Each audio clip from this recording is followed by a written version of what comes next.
हाय दोस्तों, आप सब लोगों को बहुत ज़्यादा स्वागत है मेरा ये नया चैनल पे, जहाँ पे हम लोग बात करते हैं कॉम्पिटिटिव एग्ज़ाम के पूछा गया इम्पोर्टेंट कॉन्सेप्ट्स के बारे में। तो इस वीडियो में हम लोग बात करेंगे इम्यून सिस्टम के बारे में, जो कि CSIR यूनिट 4 में सबसे ज़्यादा पूछा जाता है।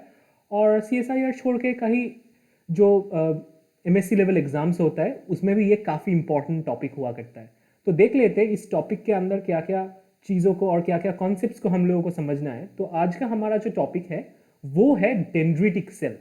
Now dendritic cells are critical for initiation of an immune response, क्योंकि वो डिफरेंट रीजन से एंटीजन को ढूंढ के निकालता है और अडेप्टिव इम्यून सिस्टम को वो प्रेजेंट करता है। तो dendritic cell is nice cross bridge between adaptive and innate immune system.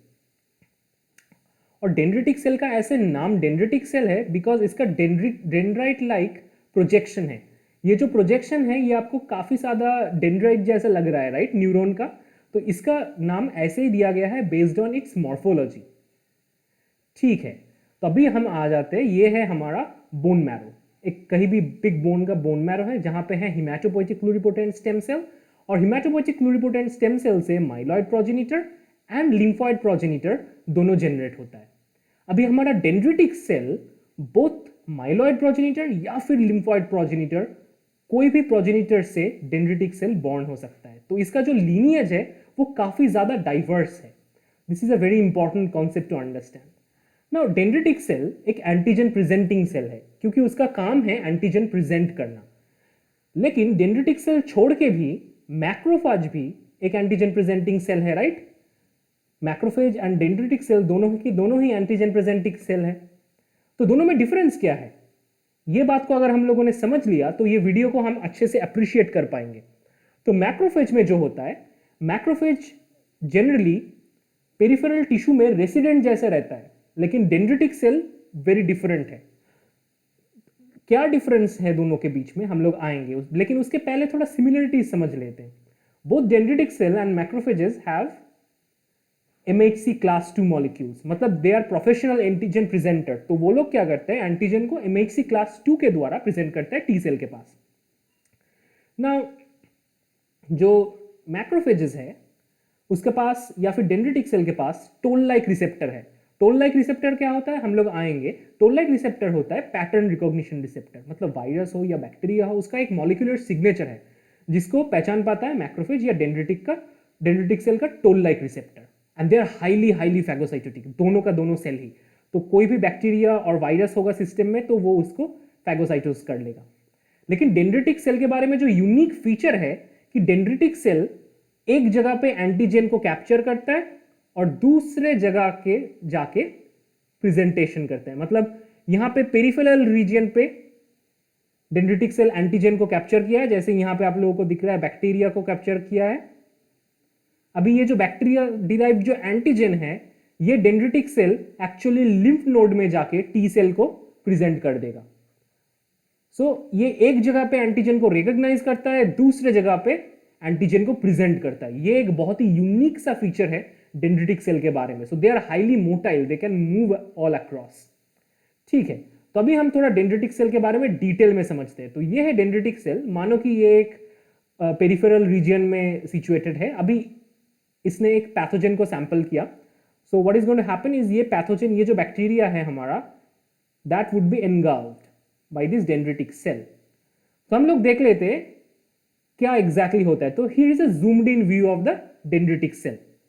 अभी यहां पे क्या होगा, यहां पे आ जाएगा हमारा बैक्टीरिया जो कि डेंड्रिटिक सेल फैगोसाइटोस करेगा। अभी ये जो बैक्टीरिया है, ये डेंड्रिटिक सेल फैगोसाइटोसिस हो जाने के बाद क्या होगा, ये स्पेसिफिक फैगोसिटिक वेसिकल प्रोड्यूस करेगा, जैसे यहां पे आपको दिख रहा है, राइट। और ये फैगोसिटिक वेसिकल के साथ कॉन्फ्यूज होगा लाइसोसोम, ताकि वो बैक्टीरिया एक्चुअली डिग्रेड हो जाए और उसका एंटीजन सामने आ जाए।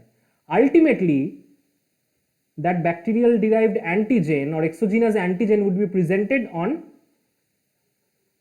MHC class 2 molecules, right. ठीक है, तो हम लोग ये बात समझ लिया कि एंटीजन प्रेजेंटेशन कैसे होता है, लेकिन इसके डिटेल प्रोसेस में हम एक दूसरे वीडियो में बात करेंगे।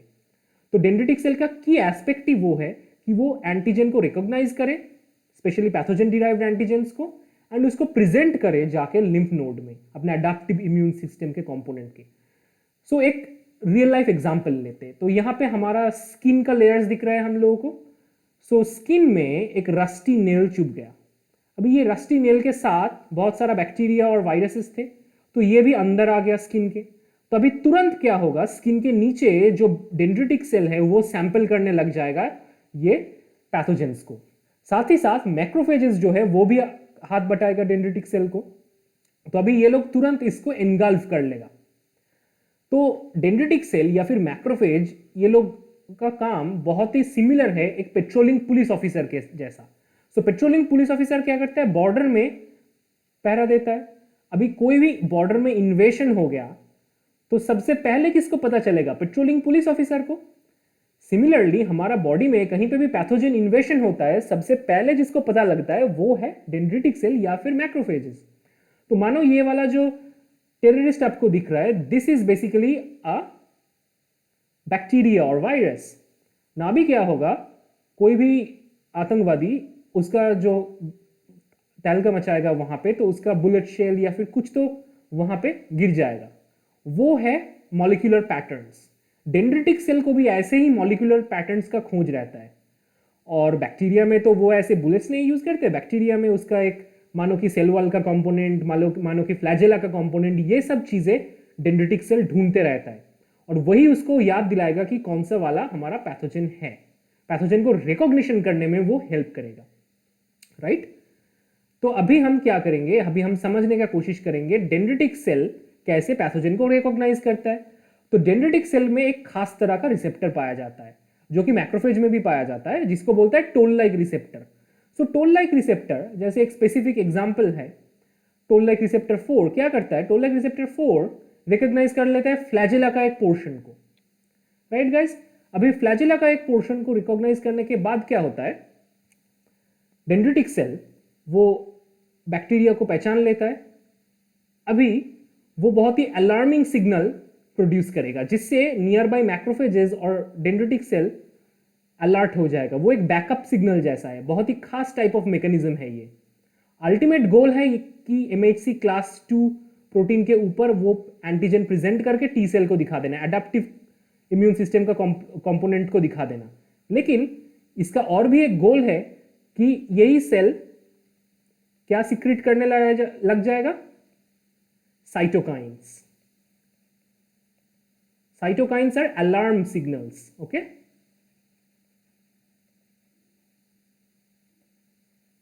जो कि बाकी सारा मैक्रोफेज या डेंड्रिटिक सेल को उसी जगह पे आने के लिए बुलाएगा। सो ये एक बैकअप मैकेनिज्म है। तो अभी डेंड्रिटिक सेल तो पैथोजन एनगल्फ कर लिया है। अभी उसका क्या होगा, अभी डेंड्रिटिक सेल ब्लड वेसल से कहां पे पहुंच जाएगा पेरिफेरल लिम्फ नोड पे। तो लिम्फ नोड पे आ गए हम लोग। लिम्फ नोड को हम लोगों ने कैसे इमेजिन किया था, लिम्फ नोड था आर्मी बेस कैंप के जैसा। तो यहाँ पे टी सेल और बी सेल का रिसाइडिंग अलग अलग जोन है। तो यहाँ पे आ गया हमारा डेंड्रिटिक सेल और वो अपना लिम्फ नोड के अंदर आ जाएगा। तो देख लेते हैं लिम्फ नोड का अंदर क्या होता है। तो लिम्फ नोड के अंदर स्पेसिफिक रीजन है, जैसे ये जो रीजन दिख रहा है आपको डार्क ऑरेंज में, वो है B cell area, follicular zone है, okay. So this is actually B cell area. तो डेंड्रिटिक सेल आके क्या करेगा, टी सेल एरिया में, और ये जो बाहर का लाइट ऑरेंज दिख रहा है ये है टी सेल एरिया। तो टी सेल एरिया और बी सेल एरिया में अलग अलग सेल्स रहते हैं, टी सेल और बी सेल। ये आर्मी बराक जैसा है।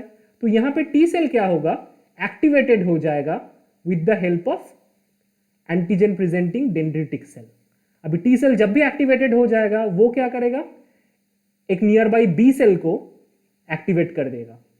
बी सेल एक्टिवेट होने के बाद वो बनाएगा plasma cells. And plasma cells क्या सिक्रीट करता है, प्लाज्मा सेल्स सिक्रीट करता है एंटीबॉडीज, राइट।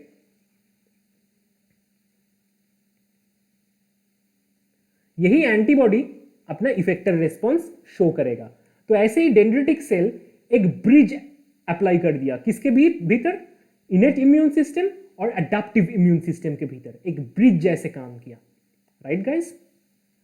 तो ये सिचुएशन बहुत ही सिमिलर है क्योंकि डेंड्रिटिक सेल को पता है कि वो सिचुएशन को अकेला हैंडल नहीं कर सकता है। तो वो थोड़ा तो कोशिश किया इनिशियल बैकअप देने का, बट उसका अल्टीमेट काम क्या है? उसका अल्टीमेट काम है आर्मी बेस में जाके आर्मी को इसके बारे में बताना और उसके बारे में सतर्क करना। जैसे एक पुलिस ऑफिसर जाके आर्मी बेस में डिफरेंट आर्मी ऑफिशियल्स को सतर्क करता है कि ऐसे काइंड ऑफ इन्वेशन हुआ है, उसी सेम काम करता है डेंड्रिटिक सेल अपने इम्यून सिस्टम में। कितना सही तरीका से ये इम्यून सिस्टम वेयर्ड है, राइट गाइस? ये जान के भी हम लोगों को बहुत विस्मित होते हैं हम लोग, right? Exactly guys. Dendritic cell का और एक खास प्रॉपर्टी है जो कोई भी एंटीजन प्रेजेंटर में नहीं है, वो प्रॉपर्टी है क्रॉस प्रेजेंटेशन। तो देख लेते हैं क्रॉस प्रेजेंटेशन आखिर में होता क्या है। तो डेंड्रिटिक सेल नॉर्मली एंटीजन किसको प्रेजेंट करता है? Normally dendritic cell antigen present करता है CD8 positive helper T cell को, right guys? Now under certain circumstances ये CD8 positive helper T cell को छोड़ के भी CD8 positive cytotoxic T cell को क्लास 1 MHC के द्वारा एंटीजन प्रेजेंट कर सकता है, और जो एक्सोजीनस एंटीजन है। सो एक्सोजीनस एंटीजन नॉर्मली किसके ऊपर प्रेजेंटेड होता है? क्लास 2 MHC मॉलिक्यूल के ऊपर।